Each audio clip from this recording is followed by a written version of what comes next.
تذكر يوما كنت تعانق دمعة الفكر تناجي الله في صبر وترجو رحمة. بسم اللہ الرحمن الرحیم. السلام علیکم ورحمۃ اللہ وبرکاتہ. میں ہوں آپ کا اپنا میزبان حافظ عمر اور آپ دیکھ رہے ہیں میرے یوٹیوب چینل. میں امید کرتا ہوں میرے دیکھنے والے تمام دوست احباب خوش و خرم ہوں گے اور میں دعا گو ہوں کہ اللہ رب العزت میرے دیکھنے والوں کو دنیا میں خوشیاں عطا فرمائے. اگر ابھی تک آپ نے میرے چینل کو سبسکرائب نہیں کیا تو جلدی کریں, چینل کو سبسکرائب کریں, لائک کریں, شیئر کریں اور کمنٹ ضرور کریں. شروع کرتے ہیں آج کی اپنی بات. پچھلے دنوں کسی شخص کا انٹرویو لینے کا اتفاق ہوا. وہ شخص دنیا کی کسی بڑی یونیورسٹی یا کالج تو بڑی دور کی بات ہے, شاید وہ کسی مڈل اسکول تک بھی نہ پہنچا ہوگا, لیکن اس نے کامیابی کا اتنا بڑا راز بتایا شاید کوئی بڑی ڈگری حاصل کرنے والا شخص کسی کو نہ بتا پائے گا. وہ شخص ایک بکریاں پالنے والا چھوٹا سا فارمر تھا. اس سے پوچھا گیا کہ آپ نے کتنی بکریاں رکھی ہوئی ہیں اور سالانہ آپ کی انکم کیا ہے, سالانہ آپ کتنا کما لیتے ہیں. تو شخص نے کہا میرے پاس 12 بکریاں ہیں جو مجھے سالانہ 6 لاکھ روپیہ دیتی ہیں اور 50,000 روپیہ مہینے کا بنتا ہے. تو جب کیمرہ مین نے اس کی بکریوں کی ریوڑ کی طرف کیمرے کو گھمایا, دیکھا تو اس میں 13 تھی. تو اب وہ حیران ہوا, پریشان ہوا اور تعجب سے دنگ رہ گیا کہ گنتی کے اندر تو 12 بتائی گئی تھی لیکن یہاں پر 13 ہیں. اب اس نے اس سے سوال کیا, پوچھا بھئی آپ نے گنتی کے اندر 12 بکریاں بتائی ہیں لیکن اس 13ویں بکری کو گنتی کے اندر شمار نہیں کیا گیا, اس کی کیا وجہ ہے؟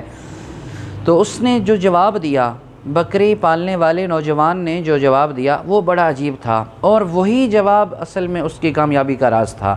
اس نے کہا میرے پاس 12 بکریاں ہیں اور میں ان 12 بکریوں کی انکم اور کمائی کھاتا ہوں, لیکن یہ 13ویں بکری ہے, یہ 2 بچے دیتی ہے. ایک بچہ میں قربانی کرتا ہوں, اللہ کی راہ میں ذبح کرتا ہوں, اور دوسرا بچہ پال کر غریب اور مستحق افراد کو دے دیتا ہوں.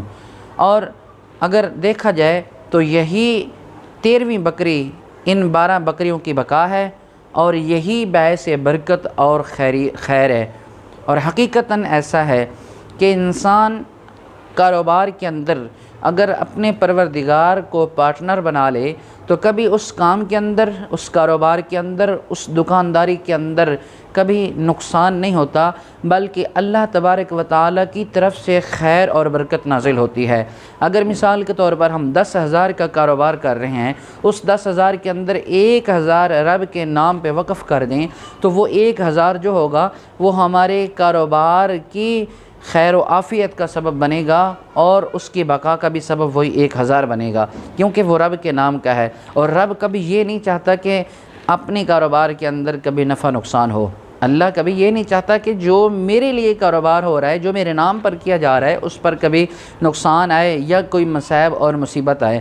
تو اس لیے جب بھی کوئی کاروبار کریں, جب بھی کوئی کام کریں, جب بھی کوئی دکانداری کریں, جب بھی دنیا کے اندر آگے بڑھنے کا سوچیں تو سب سے پہلے ایک نیت کر لیں کہ میں اس کام کے اندر آدھا, اس کا چوتھائی حصہ, اس کا تیسرا حصہ اللہ کے نام پر میں وقف کرتا ہوں.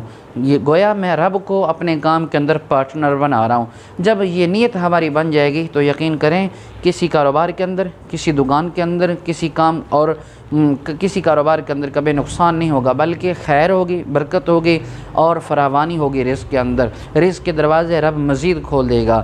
تو جس طرح یہ بکری پالنے والا نوجوان ہے حلال کی کمائی کما رہا ہے, اسی طرح آپ بھی, میں بھی کوشش کریں کہ رزق حلال کمائیں, پھر اس رزق حلال میں اپنے پروردگار کو پارٹنر بنائیں, اللہ کے نام پر خوش دیں. پھر دیکھیں کہ اللہ اس کام کے اندر, اس مال کے اندر اور اس جانور کے اندر کس طرح رب تعالیٰ برکتیں عطا فرما دیتے ہیں. یہ ایک آزمودہ بات ہے, یہ ایک تجربہ کی ہوئی بات ہے کہ جب بھی کوئی بندہ اپنے کام میں اللہ کو پارٹنر بناتا ہے, اپنے کام میں کچھ مال, کچھ پیسہ, کچھ حصہ رب کے نام پر وقف کر دیتا ہے تو اللہ اس کے سارے کاروبار کے اندر, اللہ اس کے ساری دکان کے اندر, اللہ اس کے سارے مال کے اندر برکتیں فرما دیتے ہیں. تو کیوں نہ ہم بھی آج سے یہ ارادہ کر لیں کہ جو بھی زندگی کے اندر میں کام کروں گا, جو بھی خیر کا کام ہوگا, میں اس کام کے اندر اپنے رب کو, اپنے خالق کو, اپنے پروردگار کو پارٹنر بنا لوں گا. تو یہ ارادہ ہم بھی کریں اور آپ بھی کریں. رب تعالیٰ سے دعا گو ہوں کہ اللہ تبارک و تعالیٰ مجھے اور ہم سب کو اس نیک عمل میں، نیک کام میں پہل کرنے کی توفیق عطا فرمائے اور یہ نیک کام کرنے کی بھی توفیق عطا فرمائے۔ السلام علیکم ورحمۃ اللہ وبرکاتہ۔